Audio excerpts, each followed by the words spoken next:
So at work this week, we were talking about multi-touch attribution, something in the marketing world that, we want to be able to quantify what each piece of marketing collateral does. And as I'm sitting there, like listening to this presentation and to these data points, I'm just thinking about so the puck goes from left defenseman to center, breaking the puck out, shoots over to the wing on the wall.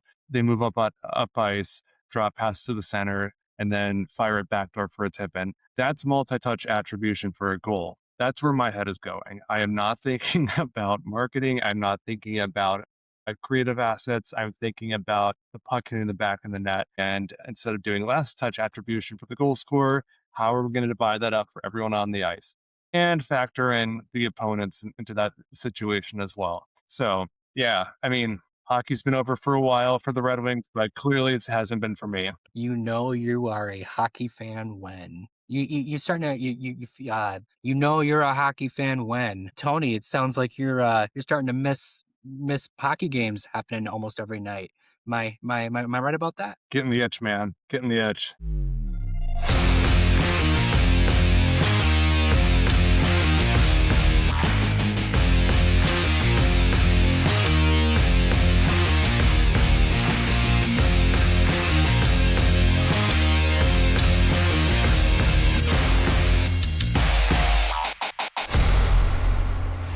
Welcome to the Flying Octopus Podcast, offering a new perspective on Red Wings hockey, as well as all the important news from around the NHL. And now, here are your hosts, Tony Wolak, Devin Little, and Evan Sabrin. Hey, it's Carter Bear, and you're listening to the Flying Octopus Podcast. Welcome to episode 88 of the Flying Octopus Podcast. I am your host, Tony Wolak, joined as always by my co-host, Devin Little. Our good friend, Evan Sabrin, is off tonight, but not to worry. Devin and I are happy to carry things forward. As a reminder, where you can find us, we're on Twitter/X/whatever you want to call it at Flying Octopod, and on YouTube at The Flying Octopod. And plus, you can listen to us on, your favorite streaming platform. Okay, so Devin, a lot of drama in the hockey world this past week, a little bit with the Red Wings, more so that was Thursday than anything, but the week leading up to it, the big news story was the Leo Carlsson offer sheet. 5 years, $18 million per season, making him the highest paid player in the entire NHL. More than Connor McDavid, more than Austin Matthews, more than John Gibson.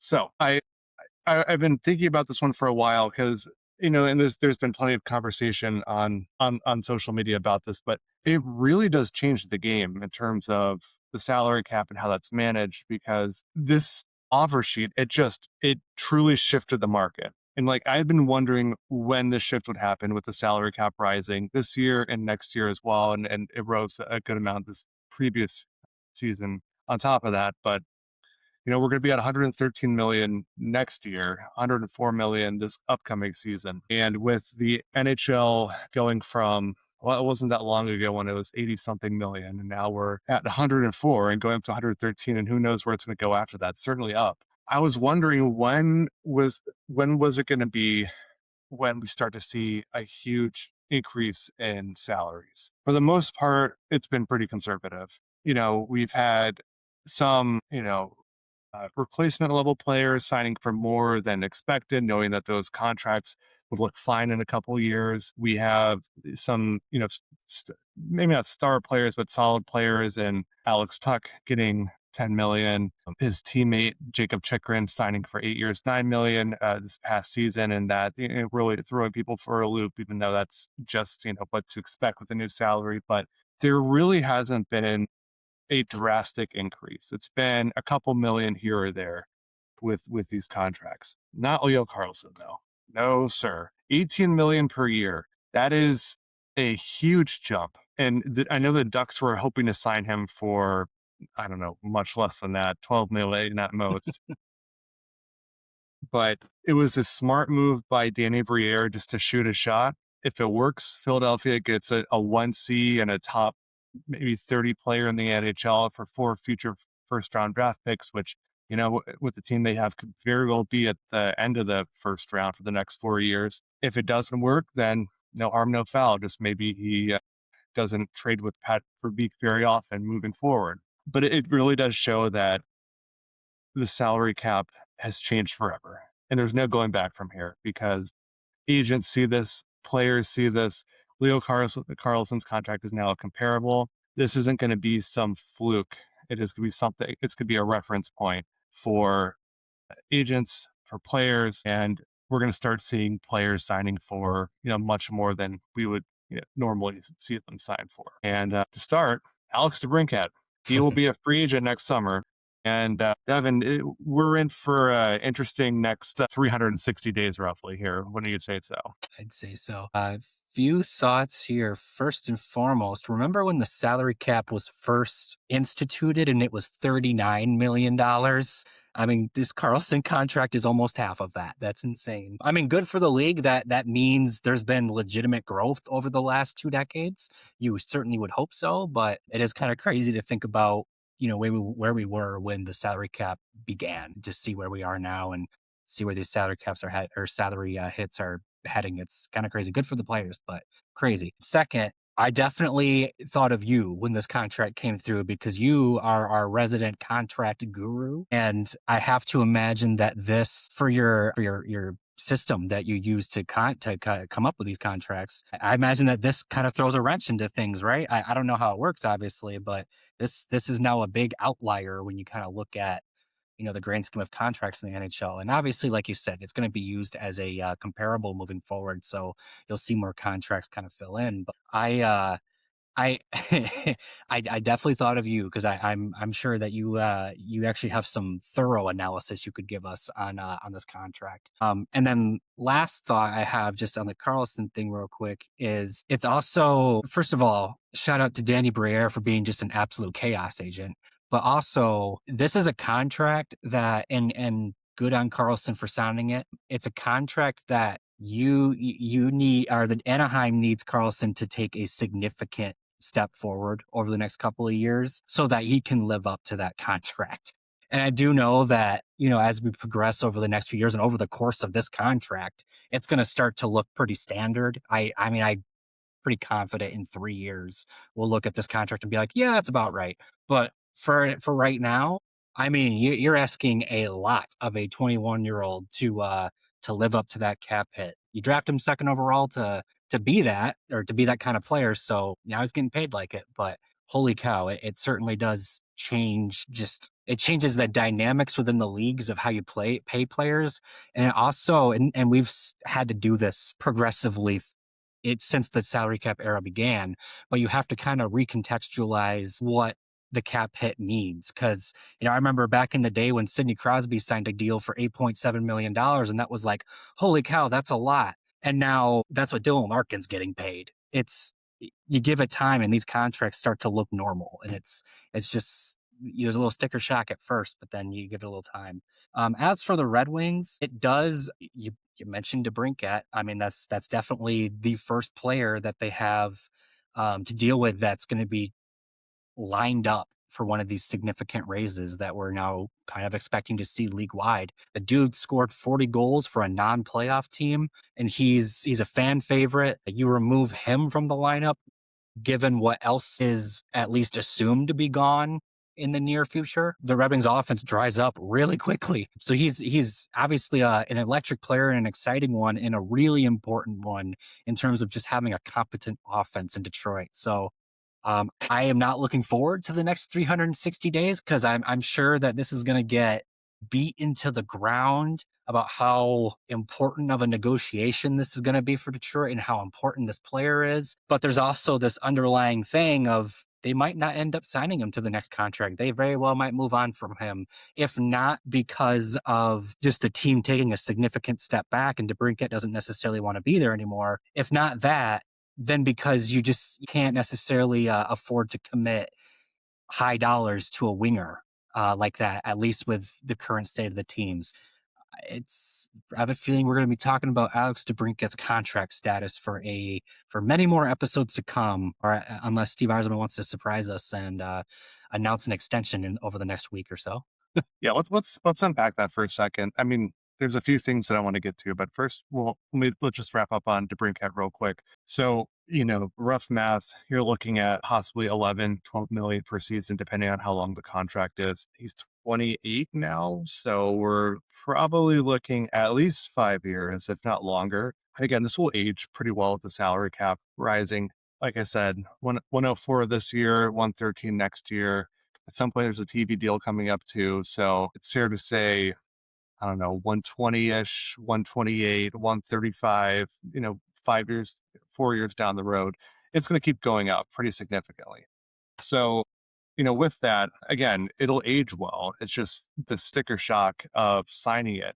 And that is not something that the Red Wings are particularly used to. If DeBrincat signs for 11 million, 12 million per year, that will be the richest contract signed in terms of AAV in the salary cap era for the Red Wings. And there's a lot that's been made about how Yzerman feels about players making so much money when they do, and it's being different from his day. I feel like back in the day, Nick Lidstrom was pretty close to that amount, and we're talking about, $2004, not $2026. Lots of inflation since then. So, like, apples and oranges, but it might be on the positive side. It might be easier for Yzerman to digest knowing that DeBrincat is a veteran player. He's right in the prime of his career, and you're signing him for 11 million, 12 million, something like that, when other players in the league who are a comparable talent level are signing for that. It's not outlandish. He is not a early adopter of this. Jason Robertson's going to sign for more. Mikko Rantanen signed for more. Alex Tuck signed for 10. Ovechkin had been making more than that prior to this contract. The list goes on. So again, 40 goal scorer. The optimist in me says it'll get done. It'll be uncomfortable for sure, but the Red Wings also need to give DeBrincat a reason to stay. And that's no guarantee. The dollars that I feel like is more feasible than just making the case to stay. And that's not something that Yzerman can control either, apart from continuing to build the roster as best he can. Now, back to Leo Carlsson's contract. One aspect I found particularly interesting, and this more so had to do with just the offer sheet aspect of it, was this walks him right to unrestricted free agency at age 26, 27 when he hits that mark. But 26, let's say, prime of his career. He's going to sign for more than 18 million a year. I mean, at that point, for sure. But with the free agent class that we're seeing this year and some of the contracts that we're seeing as well, we might be seeing more players want to go to unrestricted free agency to capitalize on that rising salary cap. The Ducks signed Pavel Mintyukov for 5 years as well, coming off his ELC. He will go straight to unrestricted free agency as well. I believe Simon Nemec in Calgary signed for 5 years too, if I'm not mistaken, walks him right to unrestricted free agency at a young age. So that may be a new trend. I know Brady Tkachuk's coming up on unrestricted free agency in a few years. Dylan Larkin's got 5, so I wouldn't consider that in the same category. But that's not a trend that we've been seeing recently. Like there's been a push to like keep players, keep them within the organization if you feel that they're cornerstone players. You either sign them to a bridge deal coming off their ELC and then sign them long term after that, or you sign them long term right away to buy up as many unrestricted free agency years as they can. Saw it with Moritz Seider, we saw it with Lucas Raymond, we saw it with Dylan Larkin. If there's a trend in this direction, that wouldn't necessarily be a bad thing, because I know the Red Wings, while there may be some getting used to with this, dishing out money, the where the checks are coming from, it's affordable. So it's just a matter of getting that comfortability. And so when Leo Carlsson's an unrestricted free agent in a few years, Red Wings should be right there. They're going to need a center more than likely. Same with these other players. Austin Matthews, if he gets unrestricted free agency, obviously there would be plenty of teams competing for this, but he signed, I believe, a 4-year contract last time around to make sure he hits unrestricted free agency and then can maximize his earnings after that. So it is going to be there's just a lot of different aspects to this that it's going to be fun to watch over the next few years, especially with where the Red Wings are at. It's not like they have that many players who are going to be, unrestricted free agents trying to capitalize on this. But one other thing that the Carlsson contract does is it really does make Dylan Larkin's 8.7 million look very, very attractive. And I know there's only a few teams that he's willing to go to, and we'll touch on that in a moment here. But you look at a team like Minnesota, who desperately needs a 1C now, and then you see you're Bill Guerin, you're trying to figure out like, all right, well, could try to trade for Larkin, could see, what unrestricted free agency looks like next year. We can probably get by with Joel Eriksson Ek for another year as our a top line center. Maybe we can trade for someone else who's not as good as Larkin, but they'll do. Just band-aiding it until like McDavid's a UFA, Matthews is a UFA, et cetera, et cetera. He already has Kirill Kaprizov signed for $17 million a year. How many more of these 17, 18, 19, $20 million players they have on the team? Oh, and not to mention Quinn Hughes is going to be a free agent next summer too. So yeah, 8.7 million over the next 5 years looks pretty good. And it should be a motivator on his part to get a deal done, no matter what the cost is, because you're locking in that cost certainty for 5 years. And that it solves a problem. And it also prevents you from overpaying in salary cap dollars elsewhere. And so if I were in his shoes, that'd be extra motivating,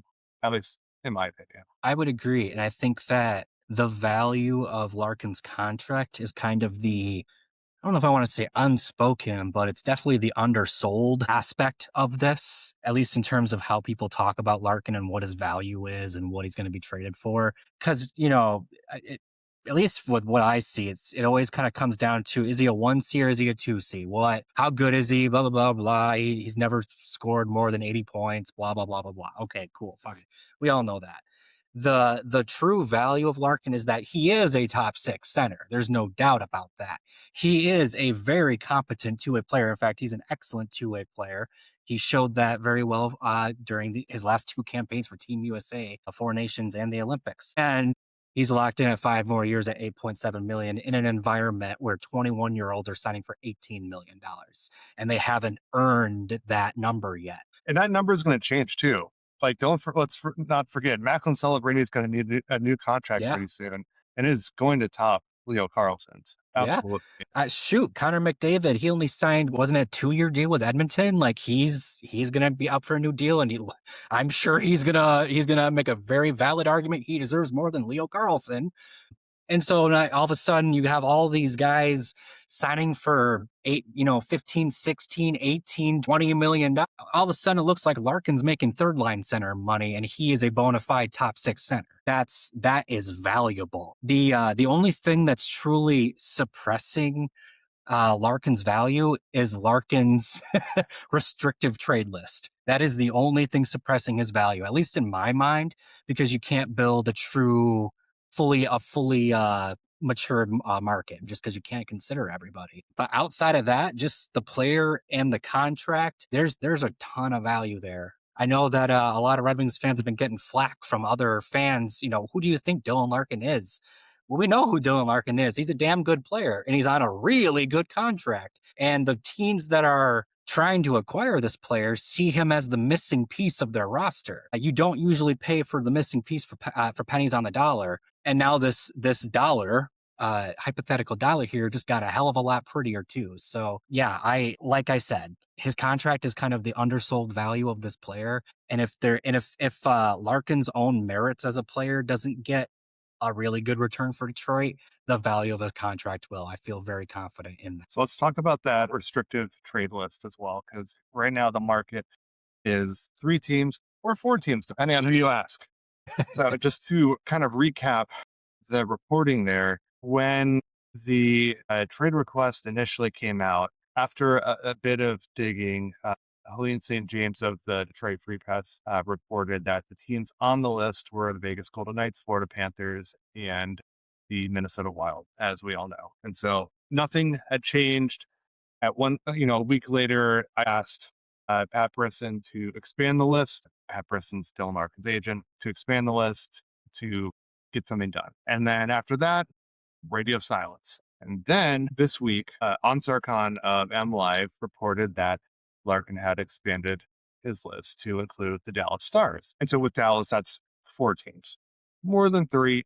Dallas has some interesting assets. Con reported that Red Wings had asked for Wyatt Johnston. Dallas had countered with Jason Robertson, but there was no guarantee any contract would be signed or would be agreed to, or even the Red Wings would be willing to pay Robertson the money he wants. And that's where that stood for about 2 hours. And then St. James reported that the Stars were not on the list. The list had not expanded, and it is still the Wild, the Golden Knights, and the Panthers. So it was an interesting few hours. You got your hopes up. It's like, hey, there's another player in here. Dallas has some interesting assets between Johnston, Thomas Harley, Leon Bichelle. There's a few ways the deal can get done here. And then here Dallas is not on the list. All right, back to pretty much it's the Wild or nothing. See you at camp. I keep going back and forth on this. I'm very much in the camp that Dylan Larkin will be at camp. Like, Steve Yzerman is not going to take a deal that he doesn't like just to get something done. Like, we've seen that. That's how he operates. And it's not going to be a great situation, but you're also not selling your best player for pennies on the dollar just because he wants out. So, I think there's a strong possibility that's a chance. On the flip side, though, is I just want this to be over. I want the Red Wings to get what they want. I want Dylan Larkin to get what he wants, and I want this to be over. And I want to move on, and I want this team to get back to what they're doing. And that would be great, because this whole cloud over Detroit with this trade request saga, it's exhausting. It really is, because not only is it just you're waiting on pins and needles for something to happen. The unfortunate part was the Red Wings had been building up and progressing, and this really threw a wrench into that. And that's a depressing thing. It's like you go from, hey, this team is almost there.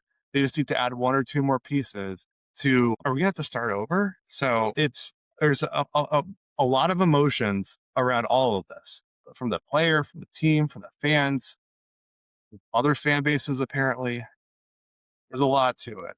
Has your perspective on this changed with the reporting and the refuting of an additional team? And like, how's your stamina keeping up with all this? I'm doing my best, man. This is, we're barely a week into the true off season here, and just a little over a week. And yeah, I would say this has already been the most exhausting off season, at least in recent memory. Like, I'm sure there were other ones, but this one has been particularly exhausting. And there's a long way to go. I will say Ansar's report today about Dallas may or may not have been added to the list. That is the first time since before the draft that I felt like a deal could get done before training camp. Because like you said, Dallas has some pieces, and I think that there's enough groundwork there to come up with a deal. I think it might be a little complicated. You start adding pieces, and then you start thinking about how it might need to even things out, and then it gets super big. But whether it's, super forwards or super futures based, Liam Bichelle is probably like the prime piece of that. And then draft picks, maybe there's another prospect they like or whatever, or it's full blown players. It seems like Robertson is maybe not in the cards unless he straight up tells Detroit that he wants to sign an 8-year deal with them. I don't know that that's in the cards, but I do think that Thomas Harley could be in the cards. And I think Larkin for Thomas Harley is already a decent concept. And I think that you can work from there. I definitely think you could. It's just a matter of whether or not Dallas is comfortable with that, and whether or not Yzerman is comfortable with trading a center for a defenseman and not getting a forward back. And that's kind of where I start getting into the idea that it might be bigger than just a 1-for-1, or even just a 1-for-1 with a little bit of tinkering to it. I think it might be a little bit more than that. But it kind of leads me to my biggest point with this. I think that both Larkin and Yzerman are going to have to come to the conclusion, or they're going to have to accept that both of them very well might not get what they ideally want out of this situation. I think that what I've heard on Larkin's side of things is that, without directly saying it, he wants to go to Minnesota. That's where he wants to go. Kind of read between the lines on the 3 teams that are like confirmed to be on the list. It's Minnesota. That's the logical one there. So he might need to accept that Minnesota's not in the cards. And so where do you go from there? It's not like Dallas is a bad place to end up either, but anyways. And then on Yzerman's end, what I've heard there is that he wants, ideally, a center and a winger to varying degrees of effectiveness. Ideally, you have a player that can immediately replace Larkin, but and that's kind of where I'm getting at with that. I think that Yzerman might need to accept that you're not going to get a center back for Larkin, or at least not one that is even remotely comparable. I think that you might have to start getting comfortable with swapping him for a defenseman like Thomas Harley. And then once you have that done, and you know what you're working with, then go out and get a different center. Go out and get Elias Pettersson. Go out and, get Shane Wright. Take a gamble on him. There's options out there. And it doesn't have to come from the Larkin deal. Obviously, if you can get a nice young center in return from Dylan Larkin, then do it. Absolutely. I would say that's ideal too. But I think that for this to get done before training camp, so we can all avoid the awkwardness that would be Larkin skating in another game for the Red Wings. Both sides, Larkin and the Red Wings, need to start getting comfortable with the idea that they're not going to get what they want out of this situation. Yeah, it really does bring up the aspect of getting a third team involved. And I don't know if it would be like a traditional like three-way trade. If anything, I see it more as like Minnesota trades. We'll use Pettersson as an example, just because that's an easier example to make. Minnesota trades like Daniel Yurov, Charlie Stramel, and I don't know, one of their top defensive prospects for Patterson. Then they take Patterson, trade him a first, whatever, Ryan Hartman to Detroit for Dylan Larkin. That's how it gets done. Minnesota does the legwork first because they really want Dylan Larkin on their team. They go to Yzerman and say, hey, we have a deal in place for so and so, or what? Actually, even before that, go to Yzerman and be like, what other centers do you like across the league that we can acquire and then send over to you guys for Dylan Larkin? That's how the deal can get done here. But yeah, it's just because the market is so small and because Larkin is such a great player. I just think there's a low probability that something happens before training camp, just because you just have to thread that needle perfectly in this situation, both from team and player perspective. Devin, I got an interesting question for you. With Dylan Larkin, let's say he goes to training camp, let's say he doesn't end up appearing in preseason games or whatever, season opener, he's in the lineup. Does he hit the ice with a C on his jersey? I don't think you can let him wear the C anymore. The crazy thing is that I think if the trade request never went public, I think you could let him keep it because it's kind of under the surface. But given just how this situation has evolved over the last couple of weeks, really over the last month since the thing went public, it feels bitter. It feels borderline nasty. It feels like there's a lot of bad blood there. And I just don't think that player can wear the C anymore. I think that I wouldn't be surprised if he skates out and he doesn't have a letter on him anymore. I would be surprised if they have Sider or whoever skate out with a C on their jersey instead. I think that you can't do that until Larkin's gone, maybe just out of respect for him. I'd be shocked if they do that while Larkin's still actively around. Hopefully there's a resolution in place before any of that comes about. I do want to mention, I follow Red Wings, our former Red Wings trainer, John Wharton, on Twitter. He's been pretty vocal about this whole trade saga. And, he was saying, like, if nothing happens, a trade just can't work out, a trade just isn't feasible, that it would go a long way for Yzerman and Larkin just to, like, meet beforehand, but have, like, a unified press conference being like, we're moving forward. We're putting all that behind us. We're committed to winning here, blah, blah, blah, blah, blah. And then he said, and I quote, "This is hockey, not a new season of Real Housewives." How awesome would it be if it was a season of Real Housewives? My wife is a huge fan, so I am there, next to her on the couch for a lot of it. But, like, how great would that be to have Steve Yzerman and Dylan Larkin and, I don't know, Sean Horkoff and maybe Dylan Larkin's wife doing, like, confessionals after, like, recording, like, phone calls and these conversations, and Pat Brisson too. That would be fun. I'd watch that. Like, screw Road to the Winter Classic and all that unfiltered stuff. I want to see this drama unfold on TV. That would be great TV for the NHL. I would agree. I would subscribe.